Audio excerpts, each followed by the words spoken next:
رکو نمبر 12 کا ترجمہ۔ شروع اللہ کے نام سے جو بڑا مہربان نہایت رحم کرنے والا ہے۔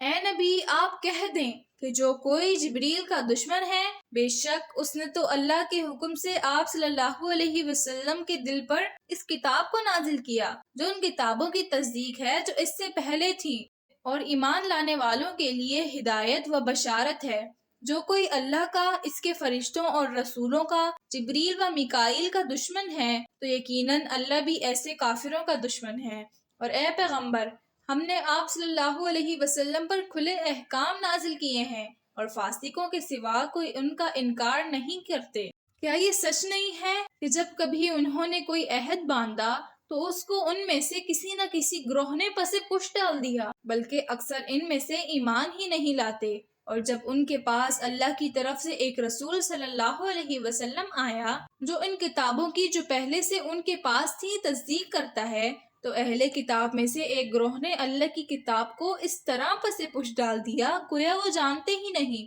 اور وہ اس جادو کے پیچھے پڑ گئے ہیں جس کو سلیمان علیہ السلام کے عہد میں شیاطین پڑھا کرتے تھے، اور سلیمان علیہ السلام نے راہ کفر اختیار نہیں کی تھی بلکہ خود شیاطین ہی کفر کے مرتکب ہوئے تھے جو لوگوں کو جادو سکھایا کرتے تھے۔ نیز وہ اس جادو کے بھی پیچھے پڑ گئے جو بابل میں 2 فرشتوں ہاروت و ماروت پر نازل کیا گیا تھا، اور وہ کسی کو نہیں سکھاتے تھے جب تک ان سے عہد نہ کہہ دیتے کہ ہم تو ایک ذریعہ آزمائش ہیں پس تم کافر نہ بنو۔ باوجود اس کے یہ لوگ اس سے وہ باتیں سیکھتے جن سے خاوند اور بیوی کے درمیان جدائی ڈالتے تھے، اور وہ اللہ کے حکم کے سوا کسی کو بھی ضرر نہیں پہنچا سکتے تھے۔ اور ان لوگوں نے وہ باتیں سیکھی جو خود ان کے لیے مضر تھیں اور انہیں کوئی نفع نہیں پہنچاتی تھیں، اور یقیناً انہیں معلوم تھا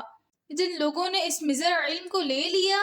ان کے لیے آخرت میں کوئی حصہ نہ ہوگا، اور یقیناً بری ہے وہ چیز یعنی کفر جس کے بدلے انہوں نے اپنے آپ کو فروخت کیا۔ کاش انہیں علم ہوتا، اور اگر وہ ایمان لے آتے اور تقوی کی راہ اختیار کرتے تو اللہ کے ہاں ان کے لیے بہتر اجر ہوتا، کاش انہیں معلوم ہوتا۔